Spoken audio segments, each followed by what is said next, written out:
నమస్కారం. So very happy with the reviews అండి. So కొందరికి కొన్ని నచ్చలేదు, బట్ డెఫినెట్గా చాలామందికి నచ్చింది. But very happy. Good or bad, మీరు మీ feedback will take it in a positive way, and probably next time will try to even correct those small mistakes so that you can give a better review. And ఆడియన్స్కి చాలా thanks. ఇవాళ వరకు థియేటర్లో వచ్చి బాగా enjoy చేస్తున్నారు, and positive feedback ఉంది. And ఇంకా చూడని వాళ్ళు ఈ సినిమా చూడండి. They are at a very affordable prices. We haven't hiked or ఇంకా we put at a very reasonable price అండి. సో మీరందరూ కూడా చూడని వాళ్ళు ఈ వీకెండ్ వెళ్ళి హ్యాపీగా ఫ్యామిలీతో, ఫస్ట్ నుంచి చెప్తున్నాను, సో హ్యాపీగా వెళ్ళి ఫ్యామిలీస్తో ఫ్రెండ్స్తో ఎంజాయ్ చేసి వచ్చే ఒక మంచి చిత్రం ఇది. సో డెఫినెట్గా ఈ జానర్ రావట్లేదని ఫీల్ అవుతున్నారు. సో ఈ జానర్ ఇప్పుడు థియేటర్లో ఉంది. సో మీరందరూ ఫ్యామిలీస్తో హ్యాపీగా వెళ్ళి చూసే ఒక చిత్రం.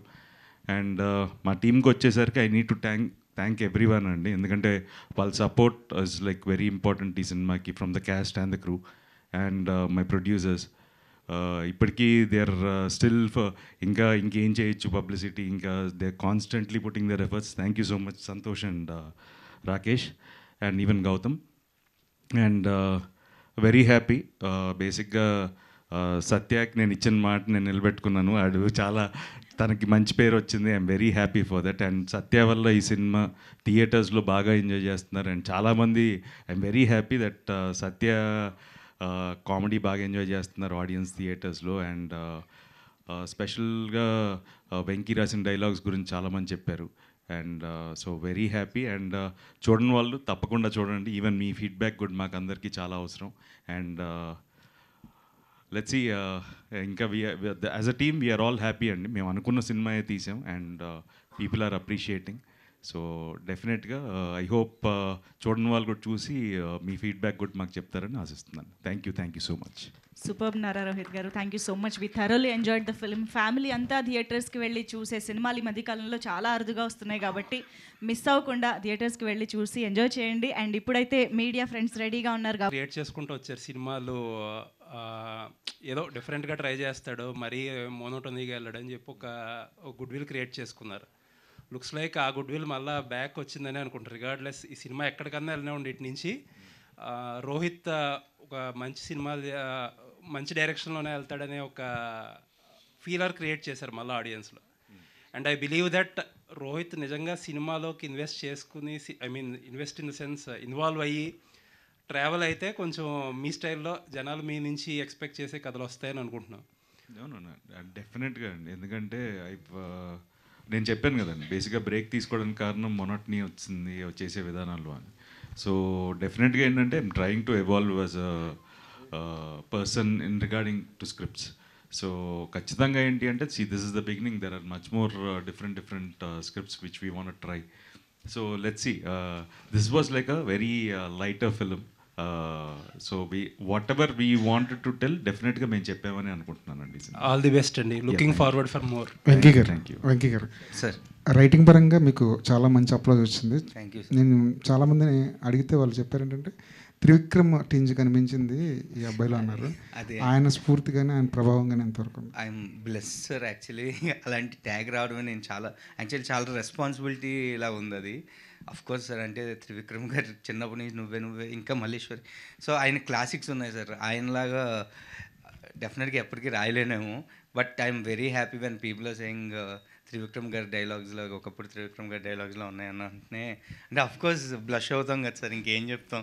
అంటే దానిలో ఇంక నేను దాని నుంచి ఏమి ఎదుక్కుంటాను, సరే నెక్స్ట్ నుంచి ఇంకా బాగా రాయాలనుకుంటాను తప్ప ఇంకా దాని నుంచి. Actually I'm the one who said అండి, 2 years బ్యాక్ చెప్పాను. చాలా తిన్నేర్చున్న కాన్సెప్ట్ ఇది సార్. ఏమవుద్దో తెలియదు, ఎలా రిసీవ్ చేసుకుంటారో అర్థం కాదు. అవును సార్. ఒకవేళ చాలా అవేగా వెళ్ళి ఆలోచిస్తే మాత్రం మీరు చెప్పదలుచుకున్న పాయింట్ అంతా అవును అబాస్పాలే ప్రమాదం ఉంది. దాని నుంచి తప్పించుకోవడానికి మీరు ఎంచుకున్న మార్గం ఏంటి అసలు? హానెస్ట్గా ఉండమే సార్ స్క్రిప్ట్కి, అంతే. అంటే ఈజీ రూట్స్ ఎత్తుక్కోలేదు.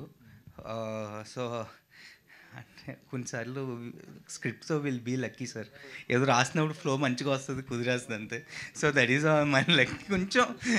కొంచెం ఫోకస్ ఏంటంటే మీరు అన్న ఎడ్జ్ని దాటకుండా ఎలా చూసుకోవాలనే దాని మీద పెట్టాను. రెసిపీ కుదిరిపోయింది మీకు, అంతే అంతే సార్. అది ఎలా ఉండారు అన్నది ఇప్పుడు మీకు అర్థం కాలేదు ఇప్పుడు. రోహిత్ గారు సార్, మీరు ఈ కథ గురించి కానీ సినిమా గురించి ఎప్పుడు చెప్పినా కొన్ని సందర్భాల్లో సామాజిక వర్గంతో కంపేర్ చేసేవారు. తీరా చూస్తే రెండు ఒకేలాంటి, అంటే దాదాపుగా ఇంటర్వెల్ బ్యాంక్ దగ్గర ఒక చిన్న షాకింగ్ ఎలిమెంట్ చేస్తున్నప్పుడు మీకు అంటే సామాజిక వర్గం కన్నా ముందే ఇలాంటి ఐడియా మీ దగ్గరకు వచ్చినప్పుడు ఇది ఎలా పే ఆఫ్ అవుద్ది, ఇది ఏమైనా రిస్కీ పాయింట్ అని అన్న మైండ్ సెట్ ఏమైనా అన్న భయం ఏమైనా ఉందా మీకు? ఫస్ట్ ఇనీషియల్గా ఐడియా చెప్పినప్పుడు ఆ కంగారు ఉండిందండి. బట్ ఒకసారి ట్రీట్మెంట్ రాసిన తర్వాత వీ వర్ కాన్ఫిడెంట్. యాక్చువల్గా చెప్పాలంటే సామాజిక వర్గం నా ఐడియా, ఎందుకంటే విష్ణు నాకు బాగా క్లోజ్ ఫ్రెండ్. సో విష్ణు ఒకరోజు ఐడియా చెప్పకముందే ఈ ఐడియా ఉన్నది. ఆల్మోస్ట్ స్క్రిప్ట్ వర్క్ జరుగుతోంది. సో ఆ టైంకే వీ స్టార్టెడ్ రైటింగ్ అండి. బట్ ఏంటి అంటే వీ నో ఈవెన్ బట్ ఏంటంటే we wanted to round of everything properly. And చాలా థిన్ ఎడ్జ్ అండి. సామాజిక వర్గంలో అయినా ఇంకా చిన్న లెవరేజ్ ఉంటుంది, యూ కెన్ గో, కొంచెం వెళ్ళొచ్చు, దీంట్లో వెళ్ళడానికి లేదు. So you need to round of characters properly. And even ఒక చిన్న లుక్ రాంగ్ ఇచ్చినా మొత్తం బూత్ అయిపోద్ది ఇది. So we were like very conscious while writing and shooting also. అందుకే ఏంటంటే ఏ క్యారెక్టర్ అయినా సరే ఆ క్యారెక్టర్ లోపలే ఉంచాల్సి వచ్చింది. సో ఇప్పుడు సత్యపాపం చాలా చేశాడు, ఇలా చేయనా ఇలా చేయనా ఇలా చేయనా అని ఇంకా అడిగాడు, ఆడితే చేయించి ఉండొచ్చు కూడా. బట్ ఏంటి అంటే ఎక్కడైనా ఎడ్జ్ దాటిందంటే ఒక సీన్లో అయినా సరే మొత్తానికి మోసం అయిపోద్ది. So he was very careful ఆ విషయంలో. సత్యతో కూడా బాగుందండి అని చెప్పి వద్దండి అనేవాడు. సో ఎంతవరకు కావాలో అంతవరకే తీసుకున్నాం. లేకపోతే స్లాబ్ స్టిక్ చేయడం చాలా ఈజీ అండి. ఈ కాంప్లికేటెడ్ పాయింట్ కాకుండా సామాజిక వర్గం లాగా కొంచెం సింపుల్గా ఉంటే ఐ థింక్ ఇంకా ఎక్కువ నవ్వించే ఆస్కారం ఉండేదేమో. ఈ జర్నీలో వెంకీ కెపాసిటీ క్యాపబిలిటీ మీకు అర్థమై ఉంటుంది. నెక్స్ట్ సినిమా కూడా ఏమైనా లాక్ చేస్తారా? యాక్చువల్గా ఫస్ట్ దీనికంటే ముందు రాసిన ఇంకో కథ ఉందండి, అది చేయాలి మేమిద్దరం. అన్ని that is also a love story. But ఏంటి అంటే we enjoyed writing that script. తను రాస్తున్నప్పుడు day on day discussion. So ఆ సినిమా చేస్తామండి డెఫినెట్గా. థియేటర్ రెవెన్యూ పరంగా ఏమైనా అంత హ్యాపీనా?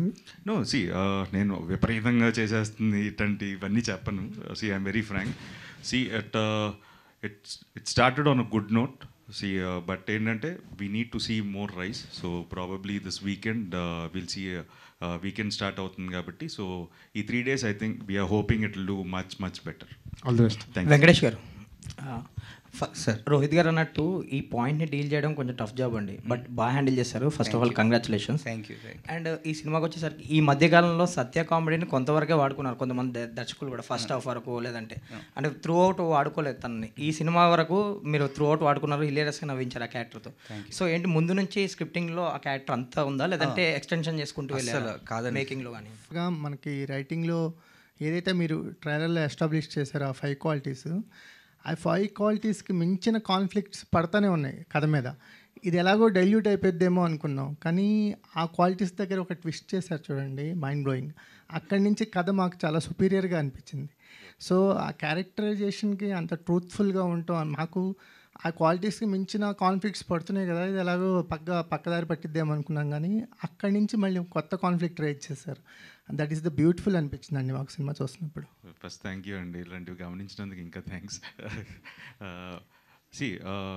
వీ వాంటెడ్, ఏదైతే కథలో మీరు క్యారెక్టర్స్ తీసుకోవచ్చు, ఏది తీసుకున్నా ప్రతిదానికి ఒక రౌండ్ ఆఫ్ ఉంటుందండి. ఆఖరికి ఆ 5 క్వాలిటీస్ అనేది అంత ఎస్టాబ్లిష్ చేయడానికి కారణం కూడా అదే. బేసిక్గా ఏంటి అంటే నేను కొన్ని ఇంటర్వ్యూస్లో కూడా చెప్పాను, ఏంటి అంటే ఇవాళ ఉన్నట్టు మనం ఇంకో సంవత్సరం తర్వాత ఆ క్వాలిటీస్ ఉండవు మనలో. సో మారుతూనే ఉంటాం, we evolve as a person. So బేసిక్గా ఏంటి అంటే చాలామంది ఆ లిమిటేషన్స్ ఉంటాయి, అప్పుడున్నప్పుడు అప్పుడున్నట్టు ఇప్పుడు ఎందుకు ఉండట్లేదు అనేది. సో అండర్లైన్ కరెంట్గా చాలా ఎమోషన్స్ ఉన్నాయండి, బట్ దాన్ని గుర్తించారు. దానికి ఫస్ట్ చాలా లేదండి, అంటే మాకు కథ చాలా కొత్తగా అనిపించడానికి ఆ పాయింట్ మాకు చాలా సర్ప్రైజ్ చేసింది ఎమోషనల్గా సినిమా చూస్తున్నప్పుడు. ఫస్ట్ ఆ క్రెడిట్ వెంకీకే ఇవ్వాలండి. So the way he wrote, అంటే సిద్ధార్థ మీద కోపం వచ్చింది, ఏంటి రైడ్ ఇంత మొండిగా మూర్ఖంగా ఉన్నాడు అనే, అంటే ఆ ఫీల్ మాకు కలిగింది. సో ఆ క్వాలిటీ మీరు సస్టైన్ చేయటం వల్ల. సో సో ఒక డిఫరెంట్ సబ్జెక్ట్స్తో ఎప్పుడు వస్తుంటారు. టైం ఒక ఫ్యామిలీ సబ్జెక్ట్లో కూడా చాలా స్మూత్గా ఎంటర్ అయ్యారు. ఎందుకంటే ఈ 2 లవ్ స్టోరీస్లో మీరు ఎక్కడా హార్డ్గా కనిపించలేదు. That is the best part అనిపించింది. థ్యాంక్ యూ అండి. వెంకీ గారు సరే అంటే మాకు బొమ్మరీలు చూస్తున్నప్పుడు ఒక సర్ప్రైజ్ ఉంటుంది. వాళ్ళిద్దరు కొట్టుకుంటుంటే జనీలే వచ్చి అసలు వీడు నాకు వద్దని వెళ్ళిపోయింది. అంత హై మీ రైటింగ్లో దొరికింది ఈ సినిమాలో. భయం వేస్తుంది సార్ అలా చెప్పకండి. లేదు thank you sir, thank you. Language go అంటే రైటింగ్ ఓరియంటేషన్ అనేది చాలా స్ట్రాంగ్గా ఉంది. అంటే కొన్ని సినిమాలు రైటింగ్ ఎబిలిటీస్ మీద నిలబడతాయి. అంటే అపార్ట్ ఫ్రమ్ ప్లాట్ ఆర్టిస్టుల కంటే రైటింగ్ ఎబిలిటీస్ ఫ్రంట్ పార్ట్కి వచ్చి వస్తాయి. సో మీకు అది క్వాలిటీ అనిపిస్తుంది. All the best. Thank you sir, thank you so much. Venkatesh garu sir pre climax అనిపించింది. అంటే రొటీన్ ఎండింగ్ ఇచ్చేస్తున్నారేమో అనిపించింది. తర్వాత మళ్ళీ ఒక షాకర్ ఇచ్చారు. నాకు భయం వేసింది మీరు ఆ క్వశ్చన్ స్టార్ట్ చేయగానే. అయితే క్లైమాక్స్ ఫస్ట్ అనుకున్నది ఇదేనా, ఏమైనా వేరే వెర్షన్స్ ఉన్నాయా? లేదు సార్, ఇదే సార్, ఫస్ట్ నుంచి ఇదే. Congrats. Thank you sir, thank you. Sunaina గారు అడుగుతాను నేను. క్వశ్చన్ అడిగేదాకా ఆగండి, కొంచెం ఫ్రస్ట్రేషన్ అవ్వకండి. లేదు మామూలుగా నన్ను ఏం అడగాలనుకుంటున్నాను. లేదు యాక్చువల్గా ఫ్రస్ట్రేషన్ సిరీస్ తోటి మమ్మల్ని బాగా ఎంటర్టైన్ చేశారు. ఫర్ ద ఫస్ట్ టైం ఈ సినిమాలో సపోర్ట్ చేస్తూ కూడా ఎంటర్టైన్ చేశారు. సో యాక్చువల్లీ క్యారెక్టరైజేషన్ మీ దగ్గరికి వచ్చినప్పుడు విచ్ ఈస్ బాగా ఇంట్రెస్టింగ్గా అనిపించి యాక్సెప్ట్ చేయడానికి రీజన్ ఏంటండి ఈ స్టోరీ లైన్ని? చెప్పండి, మీరు నిజం చెప్పబోతే నేను చెప్తాను. మ్యామ్ ఫ్రస్ట్రేషన్ ముందు ఈటీవీ సీరియల్స్ అన్నిట్లో కుండలు గిజ్లీని పెట్టుకొని ఏడ్చాను నేను. అవే వచ్చేవి. ఆ తర్వాత ఆ డివైన్ ఇమేజ్, ఆ తర్వాత frustration. I wanted to do something different. First reason మేజర్గా అయితే రోహిత్ గారే. బికాజ్ యాజ్ అన్ ఆడియన్స్ నాకు ఆయన సినిమాలన్నీ ఇష్టం. కలిసి కూర్చొని చూస్తాం మేము మా ఇంట్లో. నెక్స్ట్ మేజర్ రీజన్ వెంకీ గారు చెప్తారు. ఇవన్నీ చాలా పాలిష్డ్గా చెప్పారు, అదేం కాదు. ఫస్ట్ ఫోన్ చేసి మేడం ఇలా మీరు క్యారెక్టర్ ఫ్లోలో చెప్తూ ఇలా డైలాగ్స్ చెప్తూ ఇలా అన్నయ్య అని వర్డ్ వాడా.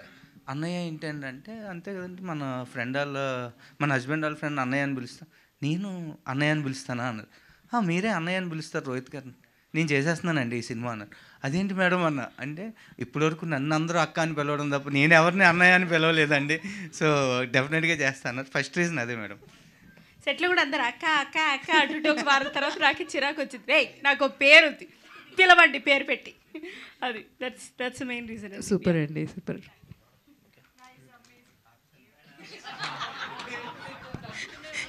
ఇంత టైమింగ్ ఉందని అనుకోలేదండి. Thank you so much.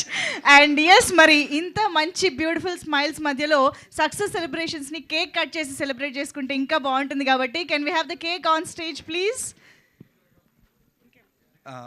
మా టీం ఎంత మంచి వాళ్ళో చెప్తానండి. బేసిక్గా నాకు చాక్లెట్ ఇష్టం లేదని వెనిలా కేక్ తీసుకొచ్చారు ఈరోజు. Thank you everyone. అందుకే మీకు కావాల్సిన